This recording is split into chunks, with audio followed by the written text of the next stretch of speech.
Praise the Lord Jesus Christ. எனக்கு அன்பார்ந்த தேவ ஜனங்களே, தேவனின் சத்தங்கிற நிகழ்ச்சிக்கு நான் உங்களை வரவேற்கிறேன். ஆண்டவருக்கு நான் மிகவும் நன்றி சொல்றேன். என்னோடு கூட லூக்கா 6வது அதிகாரம் 37வது வசனம் எடுத்துக்கோங்க. மற்றவர்களை குற்றவாளிகள் என்று தீர்க்காதிருங்கள், அப்பொழுது நீங்களும் குற்றவாளிகள் என்று தீர்க்கப்படாதிருப்பீர்கள். மற்றவர்களை ஆக்னைக்குள்ளாக்கும்படி தீர்க்காதிருங்கள், அப்பொழுது நீங்களும் ஆக்னைக்குள்ளாக தீர்க்கப்படாதிருப்பீர்கள். விடுதலை பண்ணுங்கள், அப்பொழுது நீங்களும் விடுதலை பண்ணப்படுவீர்கள். ஆமீன். இதுல என்னன்னாக்க, மற்றவங்களை குற்றப்படுத்தாதீங்க. மற்றவங்களை நீங்க நீங்க பண்றது தப்பு அப்படி இப்படின்னு குற்றவாளி ஆக்காத இருங்க. மற்றவங்களை ஆக்னிய தீர்ப்புக்குள்ள உள்ளாக்காத இருங்க. மற்றவங்களை விடுதலை பண்ணுவங்க அப்படின்னு. ஏன்னாக்க, நீங்க மற்றவங்களை குற்றவாளிகளும் தீர்க்காம இருந்தாக்க நம்மளும் மற்றவங்க குற்றவாளியும் தீர்க்கப்படாம இருப்போம்.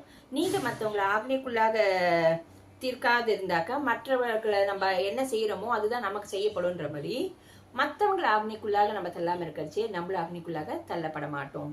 மற்றவங்களை நம்ம விடுதலை பண்றச்சே நம்மையும் கர்த்தர் விடுதலை பண்ணுவார். இதுல என்னன்னாக்க, கர்த்தர் நம்மளை மன்னிச்சிருக்காரு, நம்ம பாவங்களை மன்னிச்சிருக்காரு, நம்ம குற்றங்கள் எல்லாம் என்னாது இருக்காரு. அது போல நம்ம மற்றவங்களை மன்னிக்கணும். மற்றவங்களோட பாவத்தை நம்ம சொல்லி காமிக்க கூடாது. மற்றவங்களோட குற்றத்தை நம்ம பெருசுப்படுத்தக்கூடாது.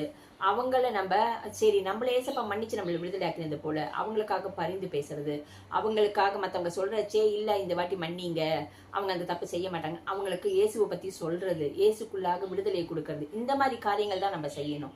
ஸோ நம்ம பார்க்கறது என்ன? மன்னிப்பு. ஏசு நம்மளை மன்னிச்சாரு, நம்ம குற்றங்களை என்னாது இருந்தாரு, நம்மள என்ன பண்ண ஆக்னி தீர்ப்புக்குள்ள தள்ளாம இருக்காரு, நம்மள விடுதலை பண்ணினார். அது போலதான் நம்ம மற்றவங்களுக்கு செய்யணும். ஆமீன். அங்க நம்ம ஜெபிப்போம். எங்கள் அன்பின் பரலோக தகப்பனே, உம்மை துதிக்கிறோம், ஸ்தோத்தரிக்கிறோம்ப்பா.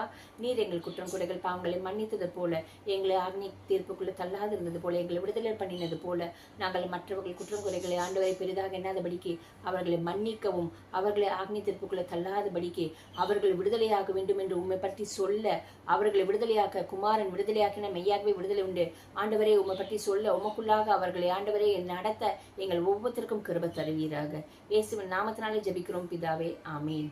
ஆமீன்.